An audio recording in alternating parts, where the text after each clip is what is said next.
오늘 이 시간 우리에게 주실 말씀은 구약성경 출애굽기 14장 31절 말씀입니다. 우리 8월 둘째 주에 우리에게 주실 말씀은 구약성경 출애굽기 14장 31절 한 절 말씀인데, 이 말씀을 우리가 합독하여서 힘있게 받들어 봉독하겠습니다. 시작. 이스라엘이 여호와께서 애굽 사람들에게 행하신 그 큰 능력을 보았으므로 백성이 여호와를 경외하며 여호와와 그의 종 모세를 믿었더라. 아멘.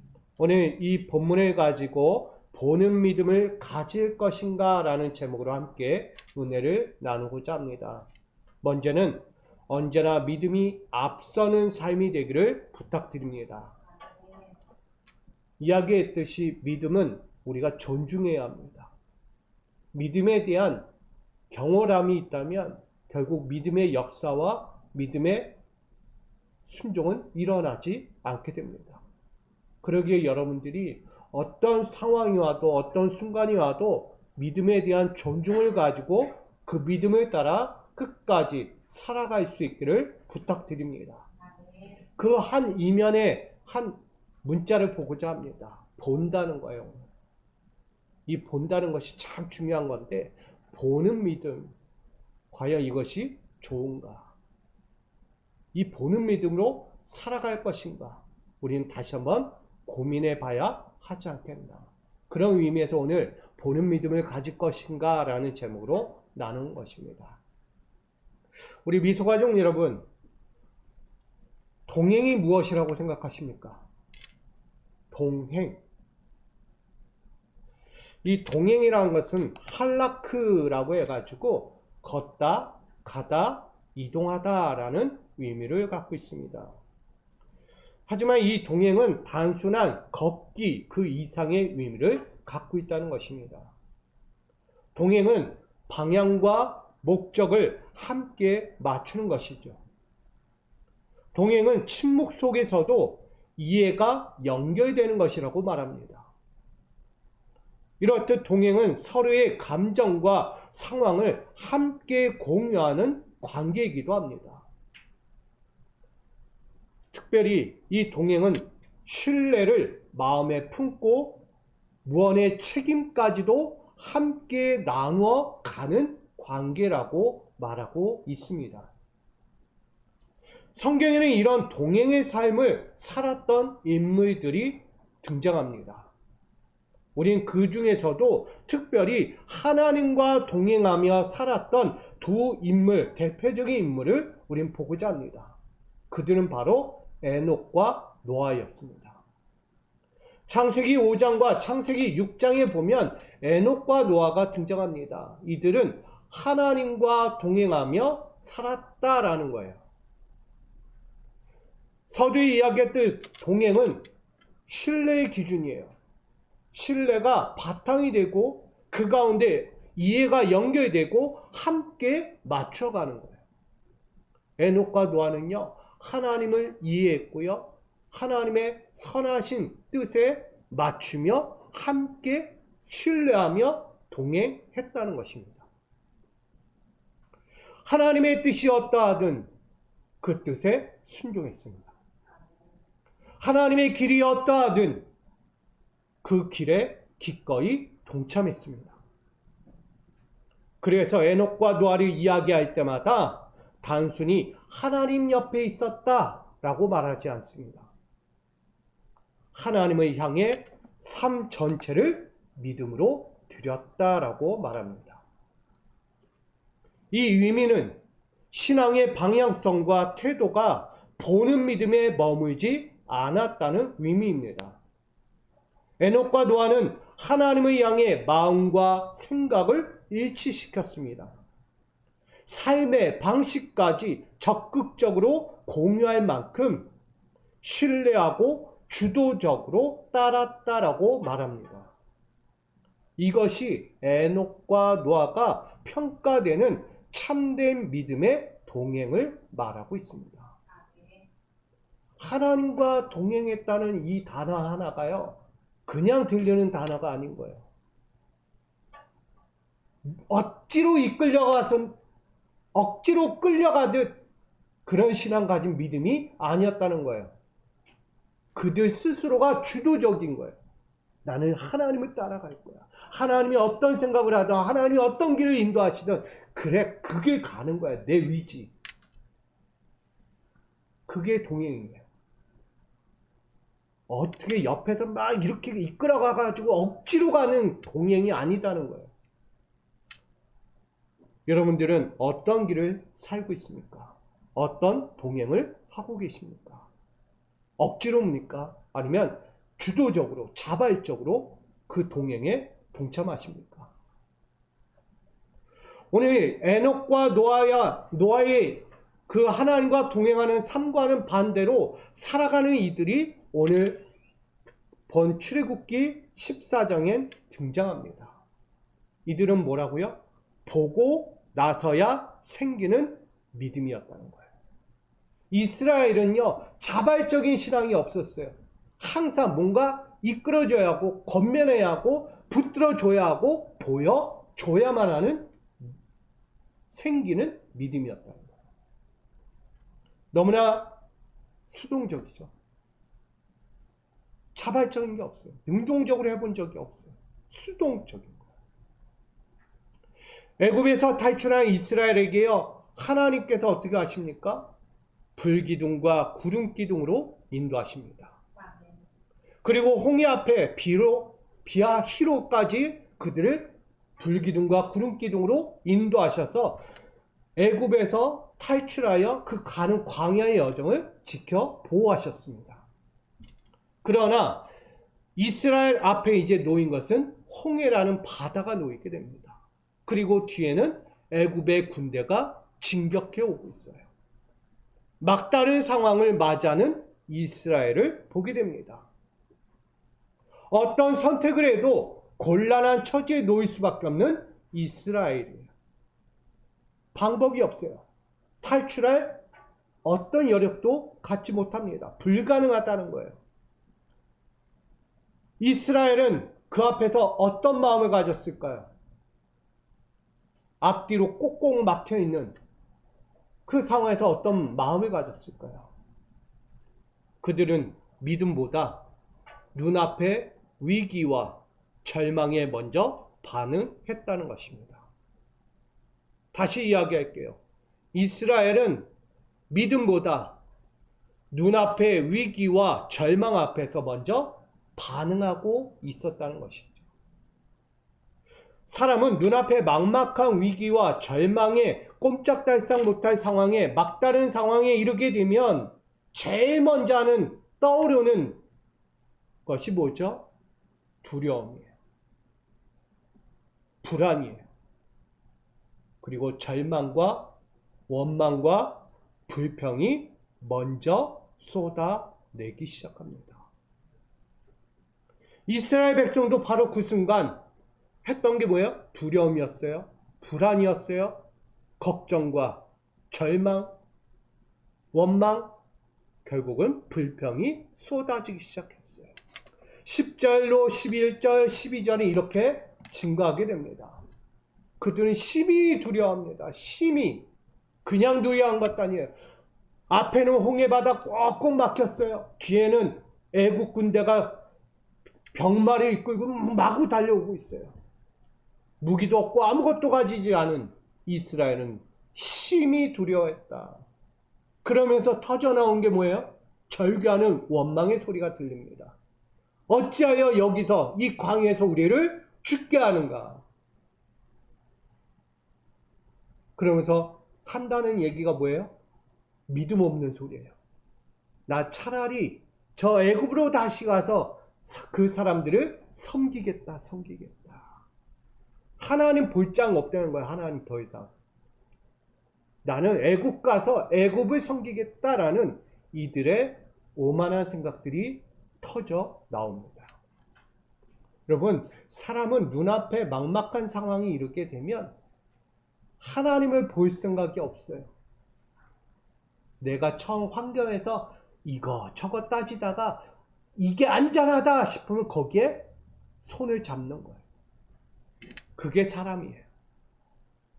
하나님보다 눈앞의 현실에 먼저 반응하며 그것을 붙잡으려고 원성을 쏟아냅니다.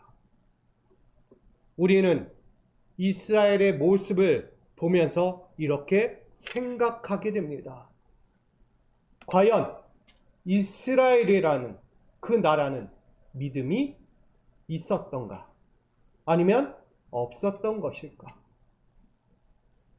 애굽에서 탈출하는 그 순간부터 그들에게는 뭐가 있었죠? 하나님에 대한 신뢰, 믿음, 강렬한 의지가 있었어요. 하나님에 대한 강렬한 믿음과 신뢰와 의지가 애굽에서 탈출하는 그 순간부터 있었다고요. 근데 어느 순간 그들에게 믿음이 보이지 않아요. 하나님에 대한 신뢰도 없고 의지, 강렬한 의지도 없어요. 다 허물어져 버렸어요. 두려움과 원망으로 가득 찬 이스라엘의 신앙은 단지 오늘 보는 것처럼 보는 믿음에 준하지 않았다. 보는 믿음에 머물러 있었던 신앙이라는 것을 보여줍니다. 그게 첫 번째 어딜까요? 바로 애굽에서의 탈출하는 그 6월절 과정이에요.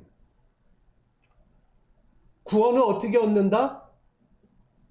양의 피를 자기 집 문설주에 바르면 산다는 거예요. 잘 생각해 보세요. 양의 피를 우리 집 문설주에 바르면 우린 구원받을 수 있어. 이게 믿음입니까? 그건 믿음이 아니죠. 행위죠. 행위. 그들은 보는 거야. 야, 이거 발랐으니까 우린 구원받을 거야. 하나님 그걸 보여주고자 하는 게 아니었어요. 하나님을 보기를 원하는 거예요. 하나님. 이들은 보는 믿음에 머물러 있었어요. 그때부터. 그러니 광야에 시작하는 그 순간순간마다 뭐예요? 불평, 원망, 절규, 과거로 돌아갈래 라는 단어가 끊임없이 그들 광야의 40년 여정이 흘러나오는 거예요. 하나님에 대한 신뢰의 믿음은 보이지가 않아요. 보여줘야만 믿음이 생기는 이스라엘 믿음. 자신의 눈으로 직접 기적과 능력을 체험하기 전까지는 믿음이 약했다, 없었다라고 말하기 딱 좋은 거죠. 그들은 순간순간 쉽게 흔들리고 쉽게 옛 불신과 두려움들로 돌아갈 만큼 믿음이 부족한 사람들이었다라고 말합니다. 그렇다면 오늘 우리 자신은 어떠합니까? 우리 스스로를 정말 우리가 병원 가서 엑스레이 찍어보면 우리의 신체가 다 어떤 증상, 어떤 모습인지 다 나오잖아요. 그것처럼 우리 스스로를 엑스레이 찍듯 스캔해야 돼요. 뭐를? 나의 믿음을. 다 보여요. 근데 찍어보면 어떨까요? 지금 이스라엘의 모습과 별반 차이가 없다는 것을 적나라하게 느끼게 됩니다. 때론 어려움과 막막한 현실을 마주하면서 가장 먼저 했던 이스라엘처럼 두려워, 불안해합니다. 그리고 불평하고 원성을 쏟아내요. 더욱이 하나님의 기적과 능력을 체험하기 전까지 난 못 믿겠어요 하면서 믿음 없는 삶을 매일매일 살아간다는 거예요. 그게 이스라엘이 아니라 바로 우리예요. 우리가 그렇게 매일을 산다는 것이죠. 여러분, 이런 모습을 보면 우리는 어떤 말을 합니까? 당연히 아직도 내 믿음이 부족하구나. 아직도 연약하구나 라는 생각을 떠올리죠. 우리 한 예를 들게요. 마가복음 4장에 보면 폭풍 속에서 두려움을 가졌던 제자들이 있어요. 예수님과 함께 배를 타고 가버나움으로 넘어가는 그 과정에서 배를 탔어요. 처음에는 잔잔했어요. 평화로웠어요. 근데 가는 도중에 어느 순간 풍랑이 일기 시작합니다. 원에서 불어오는 풍랑이 아니었어요. 그 호숫가에 불어오는 풍랑을 맞이하며 제자들이 두려워 떱니다. 불안해요. 야, 여기서 우린 죽겠구나. 여기서. 그때 옆에는 누가 계셨다고요? 예수님은 쿨쿨 자고 있는 거야. 이 거친 풍랑 속에서도. 어찌 저렇게 평화로울 수가 있을까? 예수님은 죽는 거에 걱정이 없는 건가? 목숨 하나밖에 없는데 여기서 죽는 거 아무렇지 않으신가? 한편 생각했을 거야. 예수는 결혼을 안 했잖아요.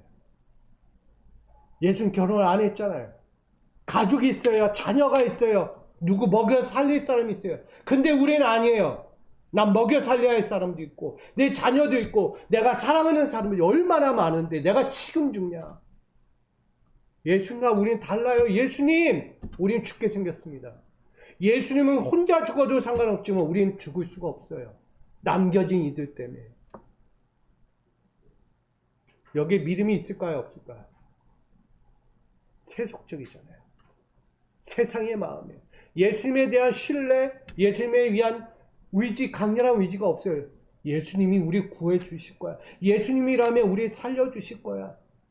여태까지 함께하면서 경험했던 기적과 능력들은 까마득히 잊어버렸어요.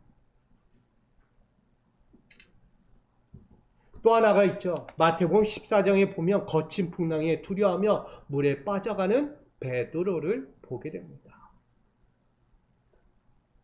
예수님께서 보이지 않아요. 제자들은 또다시 보이지 않는 예수를 떠나 일상으로 돌아가서 어부의 일을 합니다. 어부의 일을 하고 또 열심히 살다 보니까 어두워졌어요. 캄캄해집니다. 근데 그 어두운 상황 가운데 또다시 풍랑이 일어나죠. 근데 상황은 예수가 보이지 않아요.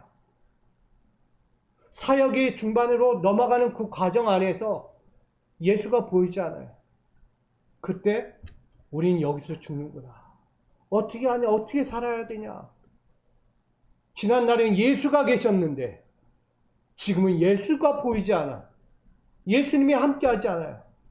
우린 여기서 끝났다 또 이야기해요. 아까 마가복음 4장에서는 예수님이 함께 계셨지만 지금 마태복음에서는 예수가 없어요.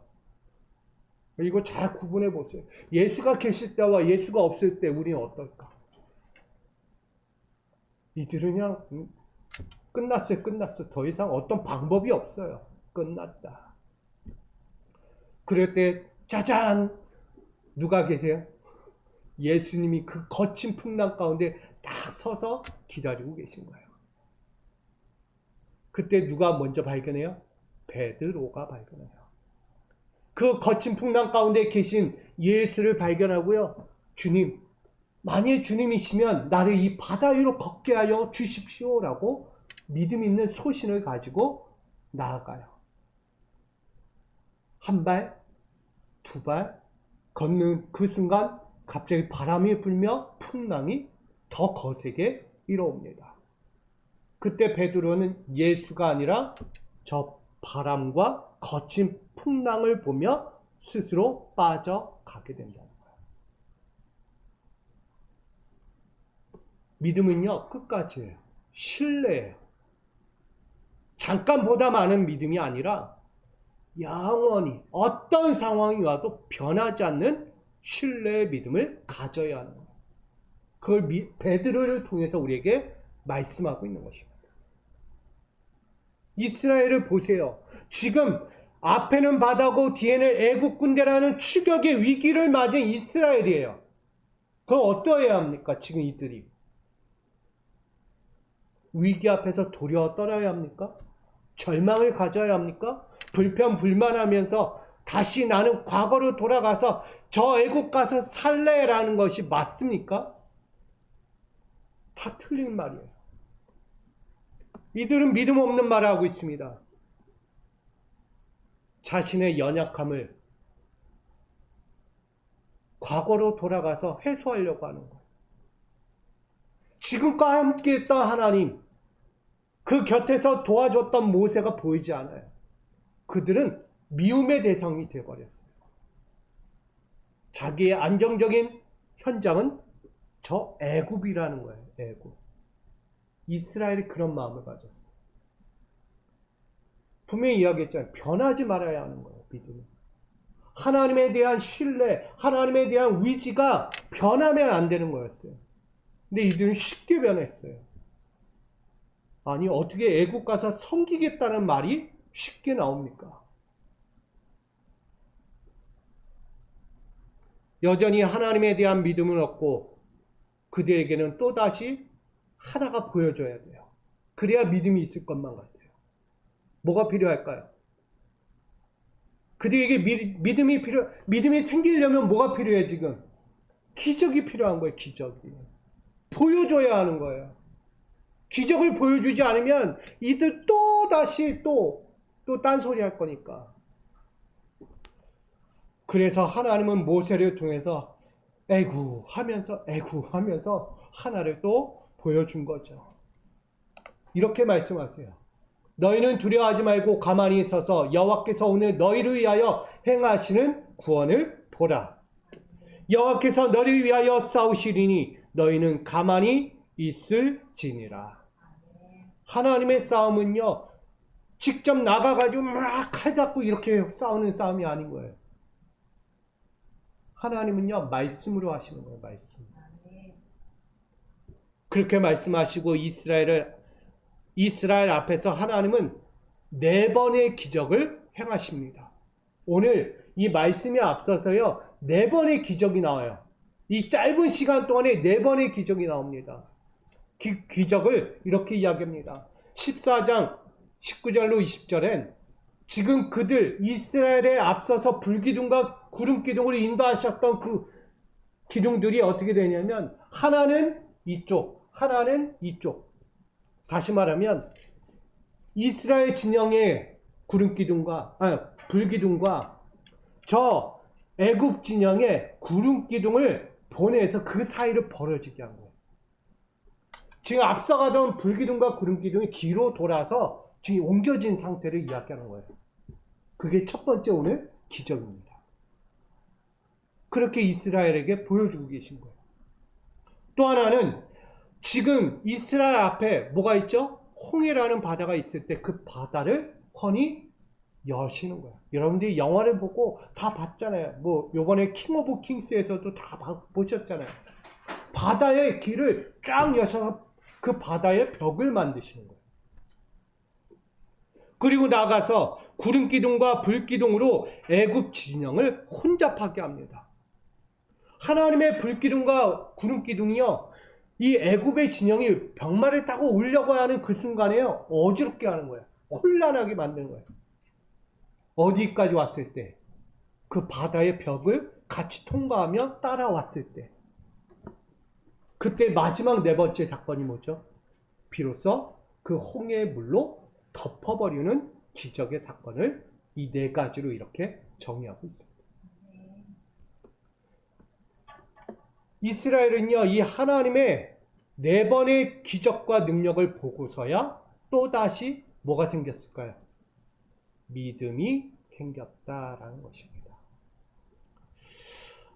이처럼 이들이 믿음이 이제야 생기는가? 31절 같이 있습니다. 시작. 이스라엘이 여호와께서 애굽 사람들에게 행하신 그 큰 능력을 보았으므로 백성이 여호와를 경외하며 여호와와 그의 종 모세를 뭐했다? 믿었다. 진짜 쪼잔한 거예요. 믿음이.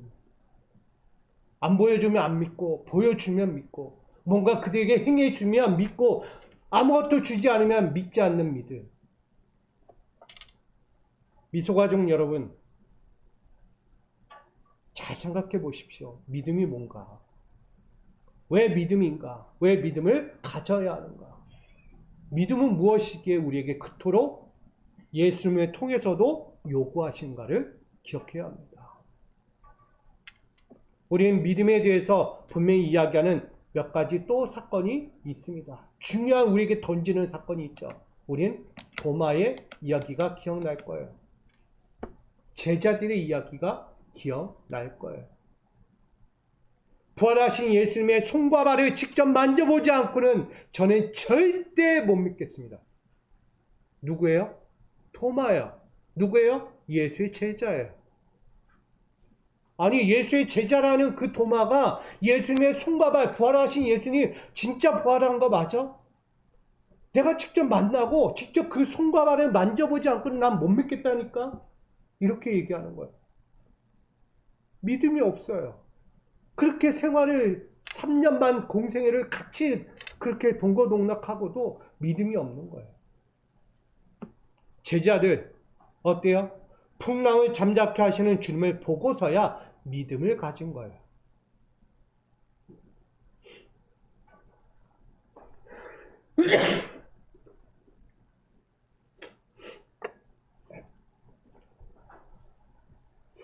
이스라엘도요, 하나님의 기적과 능력을 보고 나서야 믿었다는 것입니다.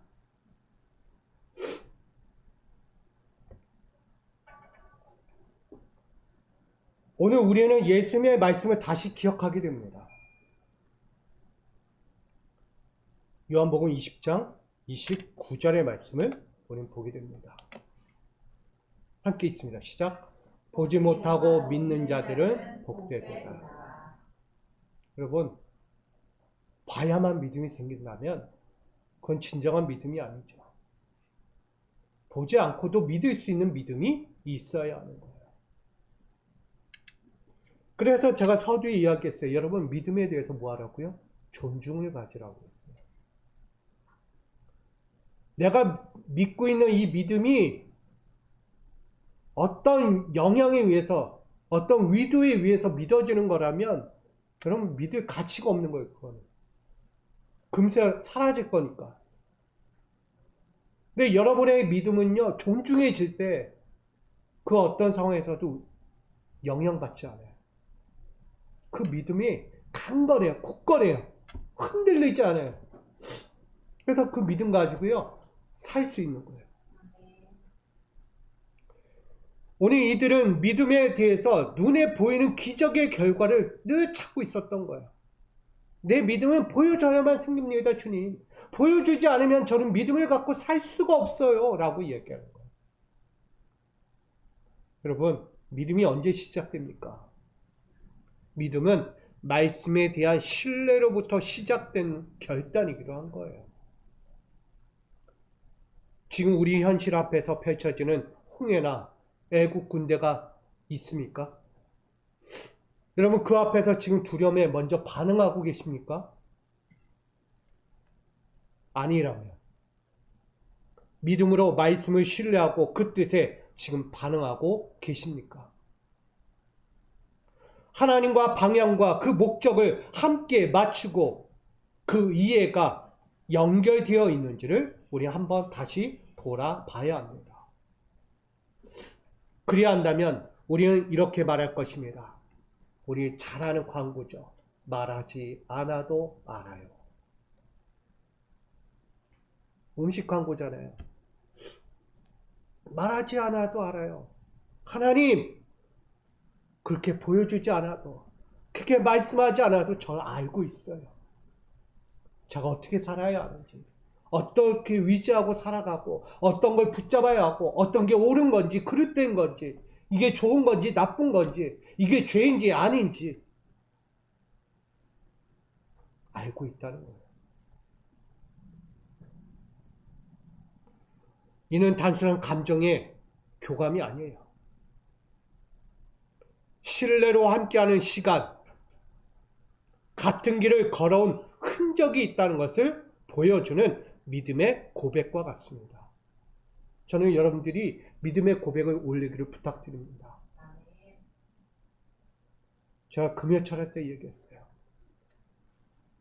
자꾸 하나님의 은혜를 추억 속으로 남길 때가 있다는 거예요. 하나님의 영광스러운 삶을 추억으로 남길 때가 있어요. 과거에는 그랬는데, 과거에는 그랬잖아. 우리가 추억으로만 간직할 때가 많아요. 근데 하나님의 은혜와 그 영광스러운 삶이 과거입니까?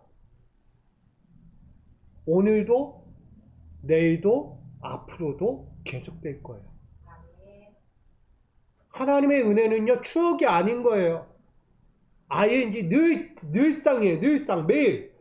앞으로도 여전히 우리의 미래 가운데 함께 하실 그 은혜라는 거예요. 영광스러운 삶이. 자꾸 추억으로 가둬놓지 말고 어딘가에 묻혀두지 말라는 거예요. 우리 어릴 때 했던 타임캡슐, 우리 10년 후에는 어떨까? 어떤 모습으로 변해 있고 나는 무엇을 하고 있을까? 10년 후에. 다 해보셨죠? 타임캡슐. 근데 그 타임캡슐은 뭘 이야기합니까? 난 지금으로 남아있지 않는다는 거예요. 변해 있는, 또다시 새로운 것을 발견하며 바라보며 그것을 누리고 있는 나를 보는 거예요. 타임캡슐은. 여러분, 왜 과거를 자꾸 돌아갑니까? 이스라엘처럼 되지 마십시오. 그들의 믿음이 없어요. 보여줘야만 믿는 믿음이라는 거예요. 그래서 이야기한 거잖아요. 언제까지 보는 믿음을 가질 것인가. 정리합니다. 우리 미소가족 여러분, 지금 말하지 않아도 알 수 있을 만큼 하나님과의 믿음 동행을 이루고 계십니까? 보여줘서가 아니라 내가 가진 그 신뢰의 믿음을 가지고 동행하고 있느냐고요. 혹시 우리의 믿음이 보고 나서야 겨우 반응하는 믿음에 머물러 있지 않는가? 아니면 하나님의 뜻을 신뢰하기보다 현실의 문제와 위기에 먼저 반응하고 있지 않는가를 우리 이 시간 돌아봐야 합니다. 저는 이렇게 이야기하고자 합니다. 믿음은 기적 이후에 발견하는 감탄이 아니라 믿음은 말씀 앞에서 먼저 반응하는 무의식의 신뢰입니다. 신뢰가요, 어떤 의도가 아니라는 거야. 그냥 내 몸에서 자연스럽게 나와야 돼. 무의식 중에. 하나님에 대한 믿음이 자연스럽게 나와야 되는 거야. 이게 우리가 할 일이에요. 아니, 그렇게 살기를 부탁드립니다. 이제 우리의 신앙이 하나님과의 방향과 목적, 이해와 감정, 책임까지 함께 나누는 참 동행이 저와 여러분 이 미소교회 가운데 있기를 간절히 축복합니다. 이것이 오늘 출애굽기 14장에서 여러분에게 전하고자 하는 보는 믿음을 가질 것인가 라는 제목입니다. 이게 좋은 단어가 아닌 거예요. 부정적인 거예요. 아직도 보는 믿음 가질 거야? 이걸 묻는 거예요. 자연스러워야 돼요. 이제 믿음이. 풍성한 믿음을 가지고 여러분 날마다 승리하시기를 그렇게 살아가시기를 부탁드립니다. 여러분의 삶에서 보아야 믿음이 생기고 결단되는 신앙이 아니라 보는 것보다 먼저 신뢰의 믿음으로 매일 동행하는 그 아름다운 신앙이 지금부터 다시 열려지기를 축복합니다. 그래서 축복의 동행을 이루기 위해서 오늘 함께 이렇게 읽고 마치고자 합니다. 잠언 3장 5절로 6절입니다. 읽습니다.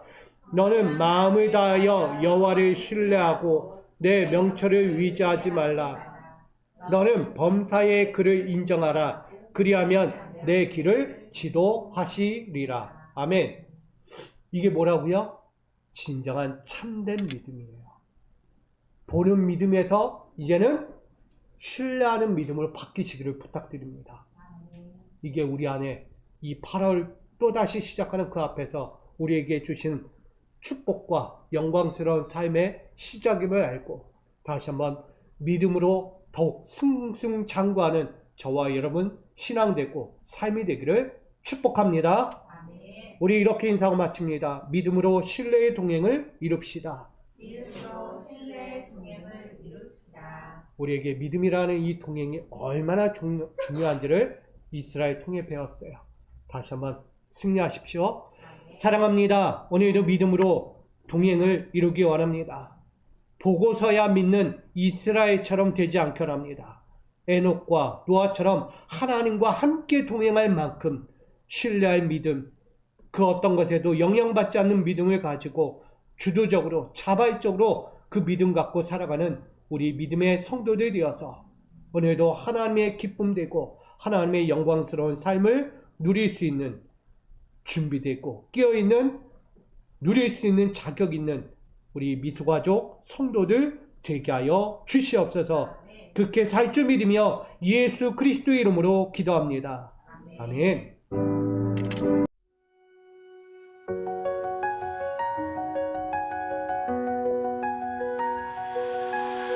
더 이상 보아야 있는 믿음에 머물지 않으리. 두려움에 떨며 뒤를 돌아보지 않으리. 주께서 이끄시는 불기둥 구름 기둥 보내 내 삶의 모든 순간 주님과 동행하리.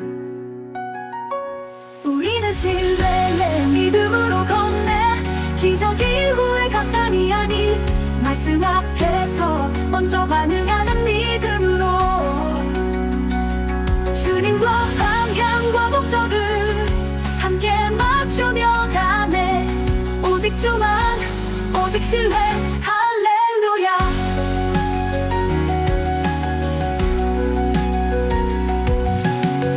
제자들처럼 폭풍 속 두려워하지 않고 베드로처럼 물에 빠져 허우적대지 않으리.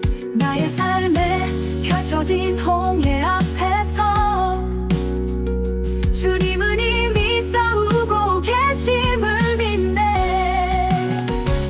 우리는 신뢰의 믿음으로 건네 기적 이후에 감탄이 아닌 말씀 앞에서 먼저 반응하는 믿음으로 주님과 방향과 목적을 함께 맞추며 가네. 오직 주만 오직 신뢰 할렐루야. 오직 신뢰 할렐루야. 이것이 참된 동행 무언의 책임까지 나누는 관계. 나의 신앙의 고백 주님과 함께하는 이 길.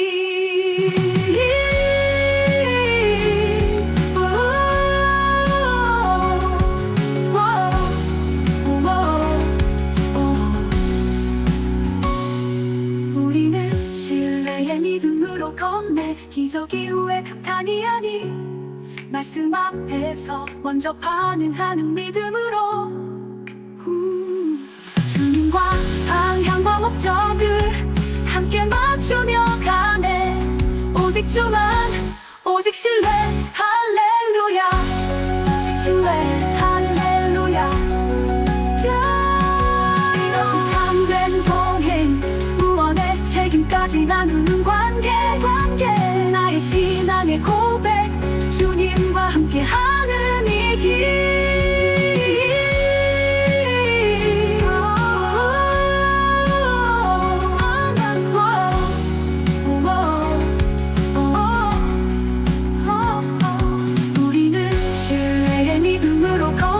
기적 이후에 감탄이 아닌 말씀 앞에서 먼저 반응하는 믿음으로 주님과 방향과 목적을 함께 맞추며 가네. 오직 주만 오직 신뢰 할렐루야. 오직 신뢰 할렐루야. 이것이 참된 동행 무언의 책임까지 나누는 관계. 나의 신앙의 고백 주님과 함께하는 이 길. 신뢰의 동행 믿음의 고백 주님과 함께 건네.